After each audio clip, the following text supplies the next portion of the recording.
Vamos con el maestro Leo Zuckerman, a quien saludo con mucho afecto, como Pepe, siempre. Muy buenas Querido noches. Leo, ¿cómo estás? Querido Pepe, muy buenas noches. Pues mira, ya Enrique Quintana dio los pormenores del presupuesto. Puntualmente, sí. Puntualmente.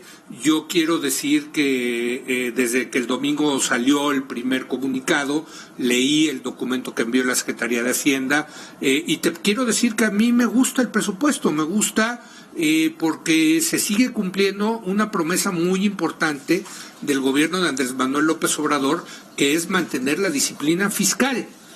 Muchos tenían miedo de que López Obrador fuera un gobernante populista, también en el sentido económico de la palabra. ¿Cuál es el sentido económico de esos gobiernos que gastan más de lo que les ingresan? Y de lo cuales pues tuvimos evidentemente muchos en nuestra historia.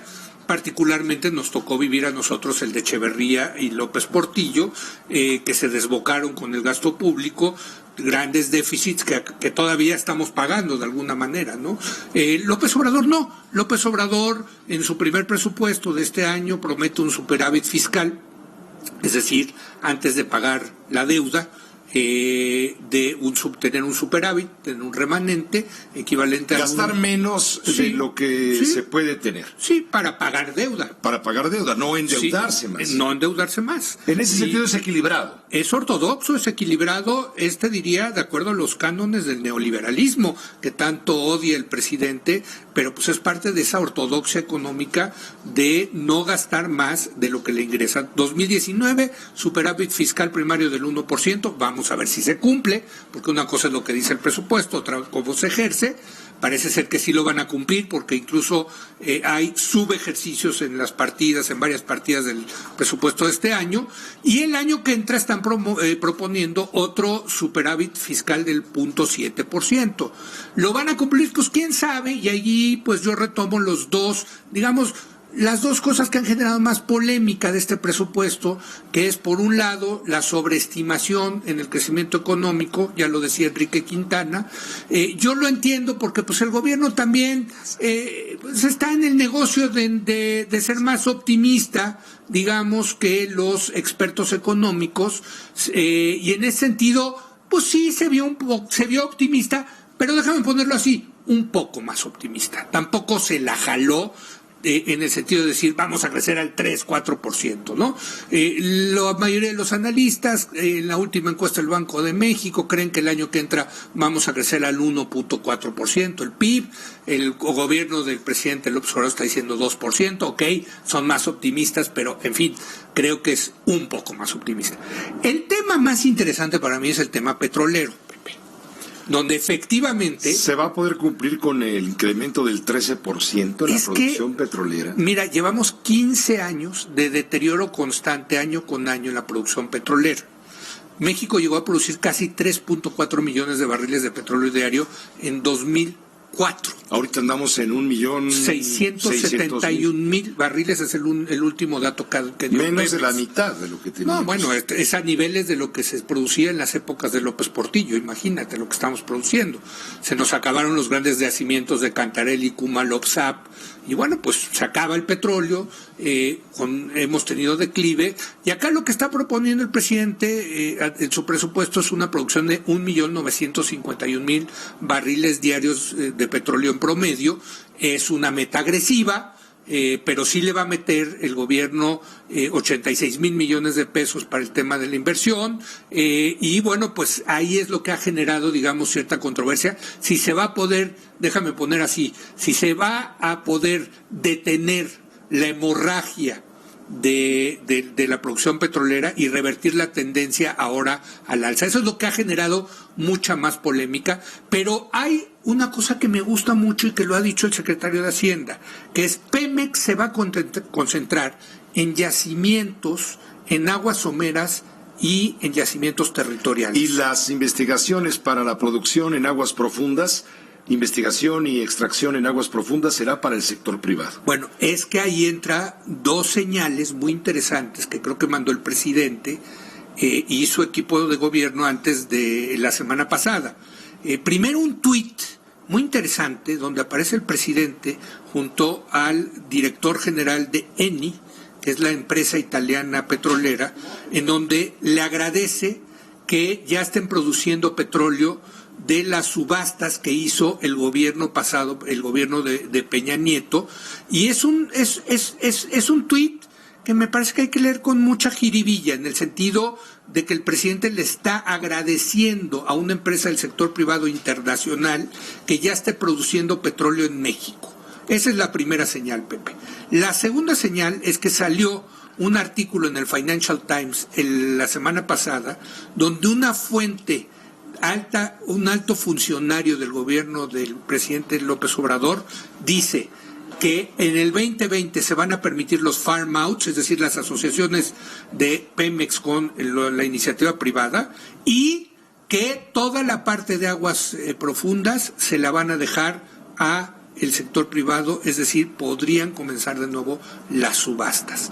Si esto efectivamente se hace, Pepe, va a ser una muy buena noticia para la economía mexicana. Creo que demostraría que el gobierno está entendiendo la profundidad del problema económico en el que estamos metidos y que estaría mandando un mensaje de que está dispuesto a ser más pragmático que ideológico en el sector energético, y creo que si de darse esas dos señales que yo vi la semana pasada, creo que podría ser muy positivo para la economía mexicana. Muchas gracias Leo por tu análisis. Gracias, Pepe. Descansa.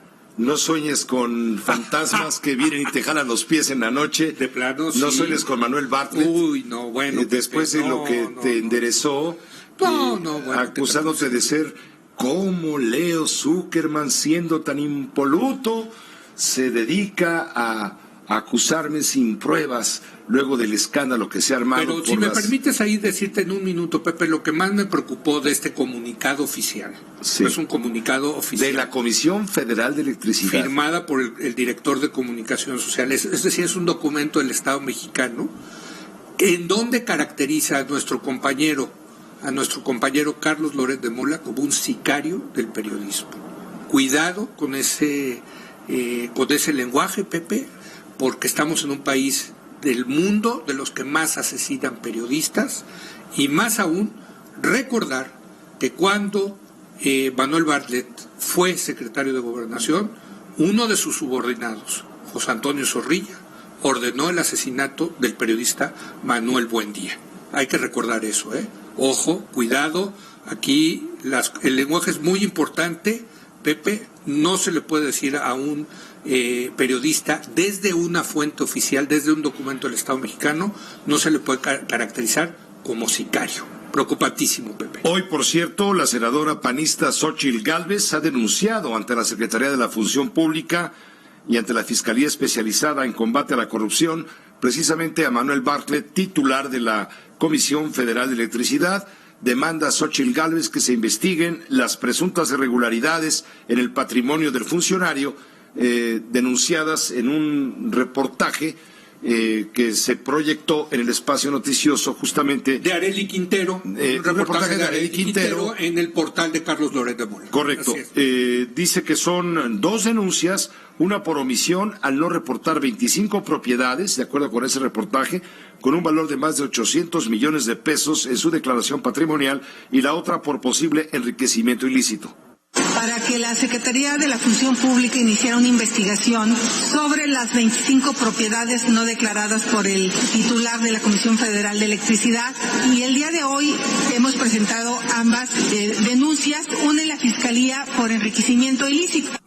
Dice Xóchitl Gálvez, debió haberse abierto una investigación de oficio en el momento en que se dio a conocer todo esto. Y tan es así que, mire, la secretaria de la Función Pública ha anunciado la apertura de un expediente de investigación en torno a la declaración patrimonial y de intereses del actual director general de la Comisión Federal de Electricidad, Manuel Bartlett. La investigación deriva de esta denuncia ciudadana anónima recibida a través del Sistema Integral de Denuncias Ciudadanas, según dice la Secretaría de la Función Pública. No está mencionando el reportaje. Dice que una vez concluidas todas las etapas del proceso se podrá informar sobre los resultados de la investigación. ¿Y qué dice a todo esto Bartlett? El que en las noches viene y te jala los pies. Manuel Bartlett dice que la información sobre los inmuebles que le atribuyen es falsa y va a presentar toda la documentación necesaria. reitera que su declaración patrimonial está en regla y que tras la investigación abierta en su contra presentará toda la documentación e información que se le requiera. No habla de denunciar por difamación absolutamente a nadie, sino de defenderse y aclarar.